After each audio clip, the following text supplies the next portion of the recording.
June 1967. Middle East. Tensions have been running high for weeks. Egypt's President Nasser had sent in a couple of his divisions to Syria as a symbolic show of Arab unity against Israeli provocation. Stakes are very high on all sides.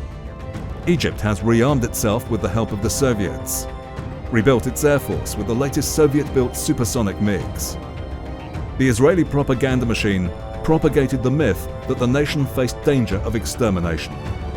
Israel was secretly preparing to attack the Arab armies for over a decade, well armed with the latest Western-made military equipment.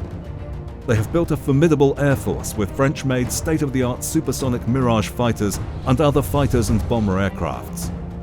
The whole world is watching nervously. And then it happens. Early morning on the 5th of June, Israel makes a preemptive strike on Egypt and delivers a devastating blow. The Egyptian Air Force is all but wiped out on the ground. Their air bases, runways and facilities lay in ruins from heavy aerial bombings by the invading Israeli Air Force.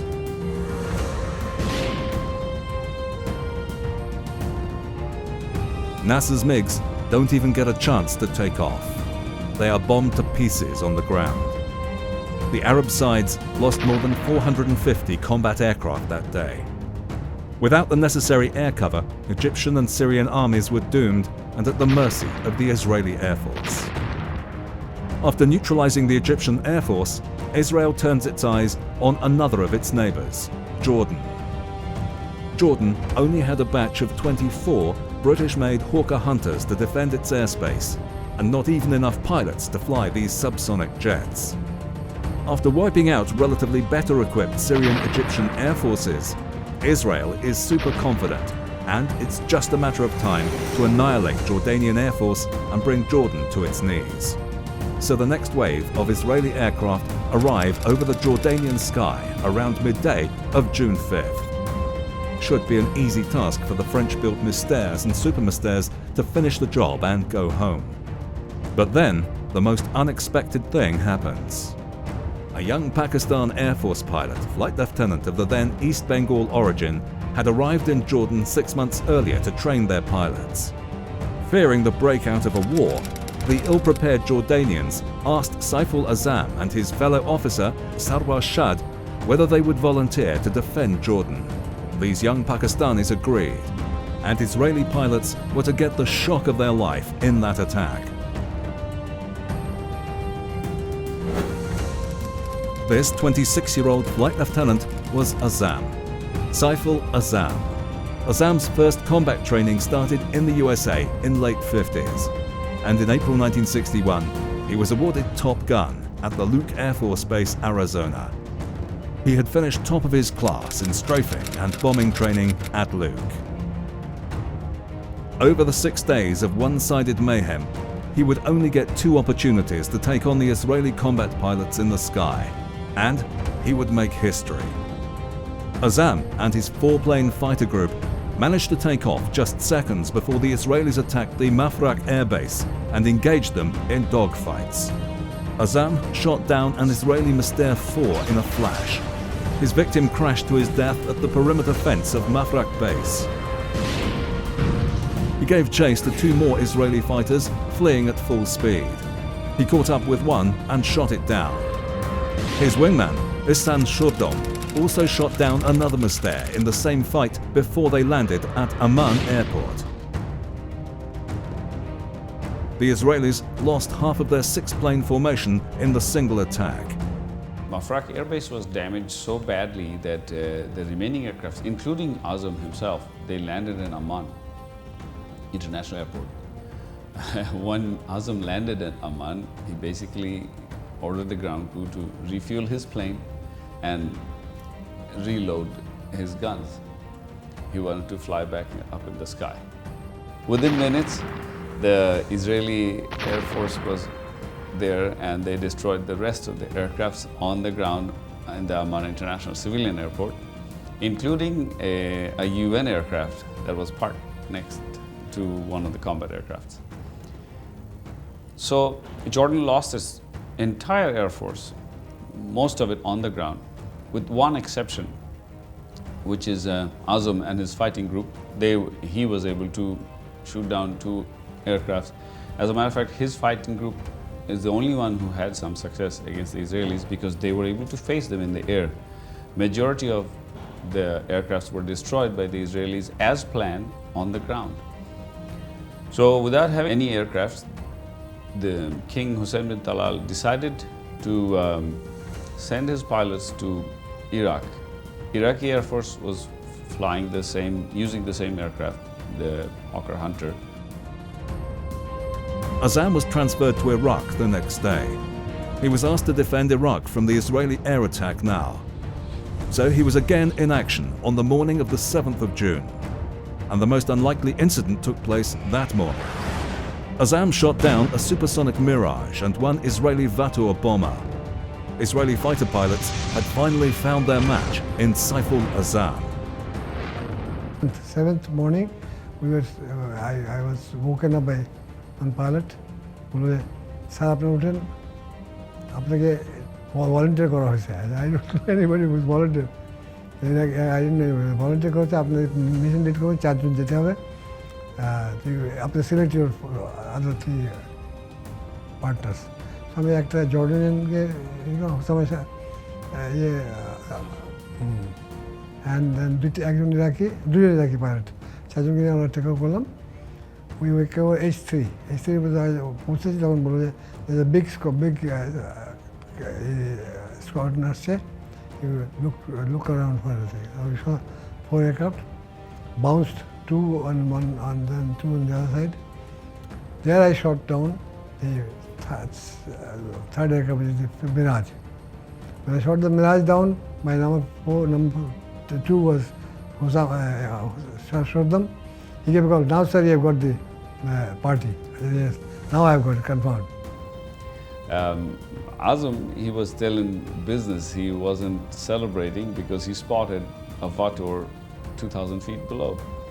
So in order to keep this enemy in full view, while the Mirage exploded, by the way, the pilot, his name was Gideon Dror, he ejected out of the Mirage and he was descending with his parachute.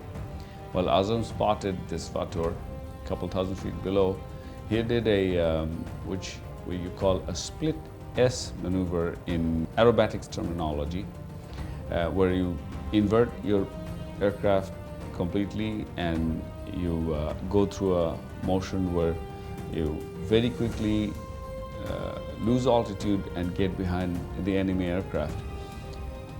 With this maneuver, within seconds, he positioned himself or his Hunter behind this Vator at a very high speed, around 450 knots, where he was closing in on this very large aircraft. And he got so close to the plane that he was hesitant whether he should pull the trigger because he would be in the debris field if the plane starts falling apart. But he decided to do it anyways.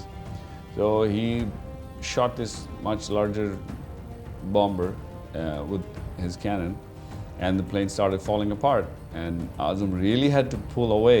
Even then, his aircraft was hit with debris from the Vator. In the Six-Day War, Israel lost only 46 aircraft, as opposed to over 450 Arab aircraft. Azam alone shot down 4 in the air. For his achievements, Azam received gallantry awards from Jordan and Iraq. Very nice of him that he never boasted about these awards. Whenever I met him, he never mentioned, or even as a story, he did not tell what he did, what all he did. I think he was very modest. Inside he was humble. It was only, this also a very good leadership quality to be modest. I remember Saiful Azam as a cadet at Pakistan Air Force Academy in Salpur, where I was an instructor at that time. And I was very proud of Saiful Azam because he was a tall cadet, very athletic. 2 years prior to this, he was in action at another front. In September 1965, Azam was a young flight lieutenant based at Lahore, West Pakistan. War broke out between India and Pakistan. Azam was part of the ground attack team of the Pakistan Air Force.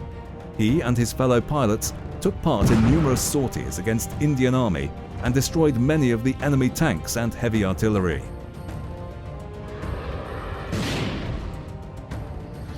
On his way back from one of these missions, Azam and his group came under attack by Indian Air Force jets. In the dogfight that followed, Azam shot down one Indian Air Force Nat. He received Pakistan's third highest military award for this. 65 বছর বন্ধুজি আমরা যাচ্ছিলাম লাহোর সেক্টরে আমরা going for strike Lahore sector army was coming from India ওইটাকে stop করার জন্য কিন্তু on the way we are bounced by 4 nats and they were also Indian Canada aircraft bombing the aircraft. Because we had to punch our tanks and be ready for the attack. ওইখানে যতবার আমি বলছি look to the right, look to the left, our rest of the formation members could not see it. Dusty ছিল, so আমি বললাম আচ্ছা follow me. I was number 4, so I followed, they followed me. I went first fired on the tanks, then I put the rockets on next. So they were very happy. That's why he wrote. So our spotting target was so good that many missions were successful because of that. So Azam holds the world record of flying for 4 different air forces: Pakistan, Jordan, Iraq and Bangladesh. He also scored aerial kills against 2 different air forces. And he received military honours from 3 different countries: Pakistan, Jordan and Iraq. Another world record. As far as we know, that he was the highest military award holder in east of Suez Canal. So to get a name and fame of that nature, there is none to match him. Certainly, professionally he was excellent. It was known in Pakistan Air Force. And he was an example and a person and a professional to be followed during his period in Pakistan Air Force. We as Bengalis, of course, being from Bangladesh, at that time of course East Pakistan and a Bengali, we were very proud of him. And whenever we used to meet him, we used to respect him as such and try to learn as many things in the professional side as possible. And he was very candid, and because he was excellent in profession, so he had no problem in delivering his war experience and other military flying technique to us, and we are so proud of him. In 1965, when he shot down the fallen Nat of the Indian Air Force, it's absolutely incredible. He was fighting a far superior aircraft, and it was only his pilot skills that managed him to do that. And then when I heard it in 1967, he was flying in Jordan, teaching the Jordanian pilots when the Israelis did the surprise attack in the 6-day war. I mean, because they totally annihilated the Egyptian aircraft on the ground. And so he volunteered and was flying for Jordan and managed to shoot down 2 Mysteres and damage a 3rd aircraft. Absolutely superb. And not only that, he then went off into Iraq and after a very, very short period of time, literally hours, was back in the aircraft again and fighting a cutting-edge aircraft, a Mirage. I mean, Mirage was still being used by frontline troops in 1982 by the Argentinians. Absolutely superb aircraft. And here he was in a 1949 Hawker Hunter, and he shot down 1 Mirage and a Volta bomber as well over Iraq. Absolutely incredible feat. I think the guy should be knighted if he was British. It was absolutely wonderful. Well, I have known Lieutenant Azam for almost 50 years. From his childhood, he's always a very energetic and cheerful, witty, full of life. I remember once he was, when we were having our school day in Lower Topa, he visited us and we met, and he was so encouraging that year I did not get any trophy on our school annual competition. I ran short of a few points, And I told him that, sorry, this year I did not get any trophy. I was very close to winning one, but he was so encouraging. He said to me, you're not supposed to win trophy in every year. As long you participate and you do well, that's what is expected out of any good person. And that was very encouraging, because after all these years, this story comes back to my mind that, I was feeling low, I was feeling down because I was not receiving any trophy, and he was there. Instead of putting me down, he encouraged me that it is in the participation of different competitions that you enjoy, not necessarily you have to win a trophy. So it shows that right from the beginning that the gentleman had that power to encourage people. He's a very positive guy. People, when they come and meet him, they go back having received something that will encourage him throughout his life. For his lifetime achievement, United States honored him by awarding him as a living eagle in the year 2000. He was one of only 22 people to achieve this rare status in that year. The United States Air Force holds an event at their premier training facility and Air University in Maxwell Air Force Base, Alabama, every year. It's called the Gathering of Eagles. It's held by an organization called Gathering of Eagles Foundation. It's been taking place annually since 1982. In this event, every year, they honor the prominent personalities in aviation. It could be fighter pilots, astronauts, aviation engineers, or other pioneers. President George W. Bush Sr., John Glenn, Chuck Yeager, Neil Armstrong, Buzz Aldrin, they're all honored as Eagles. In the year 2000, Azam was invited to join this event as one of the 22 living Eagles of the world. This event took place between June 8th and June 12th. This was a great honor for Azam. I worked with Azam closely for the last 3 years, writing his biography. I was fortunate enough to spend some time with him at his office, at his home. I find him aside from a fighter pilot, I find him to be a very decent human being. Yes, he is well respected amongst his peers, amongst other fighter pilots of Bangladesh, Pakistan, Jordan, and Iraq, and other parts of the world. But what amazes me is he is respected by everyone else. Amongst his staff at his Dhaka office, people of every rank, starting from a director of his company all the way down to his chauffeur or the guards. They love him, they revere him, they respect him, and they cherish him. This is a rare quality in a human being, and I'm just not saying it, but this is what I have experienced. People respect him, love him, because of the way Azam is.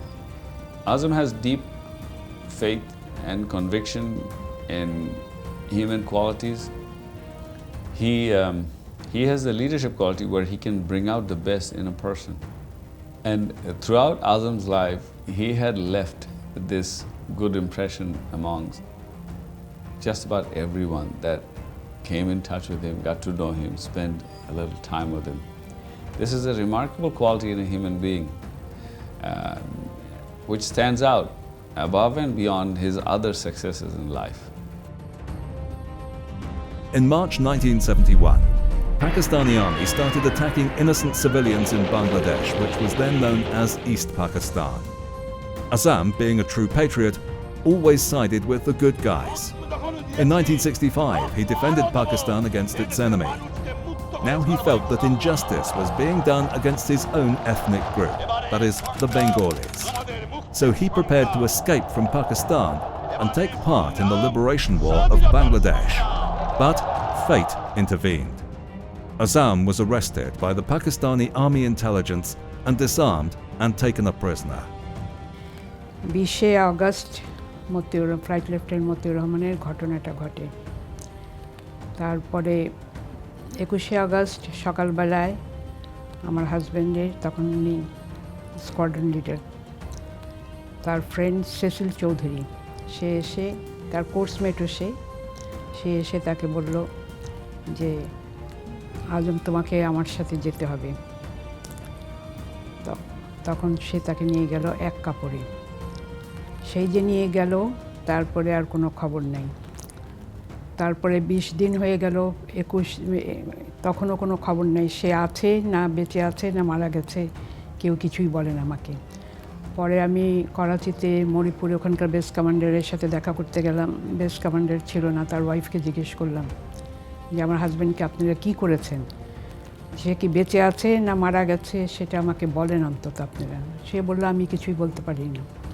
তারপরে নভেম্বরের 15 তারিখে আমার শুরু হয়, pain শুরু হয়। তখন তারা আমাকে হাসপাতালে নিয়ে গেল, আমার দেবর ফাকরুল আজম। ওইখানে সেদিন আমাকে সারাদিন ফেলে রেখে দিল। তারপরের দিন 16 ডিসেম্বরের বিকালবেলা আমার মেয়েটা হলো। হ্যাঁ, মেয়েটা হওয়ার পরে এই বুকের মধ্যে ঘর করছিল। তো আমি সিস্টারদের ডেকে বললাম যে বাচ্চাটা এরকম বুকের মধ্যে, বলে কি না কিছু না। পরে রাত্রেবেলা আমার কাছ থেকে মেয়েকে নিয়ে গেল। সকালবেলায় আমি উঠে মুখ ধুচ্ছি, এর মধ্যে সিস্টার এসে বললো তোমার মেয়ে মারা গেছে। তারপরে শুরু হয়ে গেল আপনার যুদ্ধের সময় আমরা এই ঠান্ডার মধ্যে ট্রেনচে ছোটো ছোটো 2টা বাচ্চা নিয়ে আমরা ট্রেনচে রাত্রেবেলা চলে যেতাম। মরিপুরে খুবই বম্বিং হতো। পরে যখন আপনি যুদ্ধ শেষ হলো, তখন আমার হাজব্যান্ডকে লোয়ার টোপার থেকে ফেরত পাঠানো হলো। ফেরত পাঠানো হওয়ার পরে তারপরে আমরা 72 এপ্রিলে বোধহয় আমরা পেশোয়ার আমাদের হোয়াটসঅ্যাপ ক্যাম্পে পাঠিয়ে দেওয়া হলো। হোয়াটসঅ্যাপ ক্যাম্পে থেকে আমরা 74-এ 9 জানুয়ারি ঢাকাতে ফেরত আসি। At the end of the war, he returned to his native Bangladesh and served its Air Force. He is exceptionally humble and always plays down his own achievements. But his fans idolize him. In a way, he is above the regional politics of Bangladesh and Pakistan. A lot of Pakistanis admire him and treat him as their own. Arabs are grateful to him and are in awe of him. The fact that the United States awarded him Living Eagle says it all.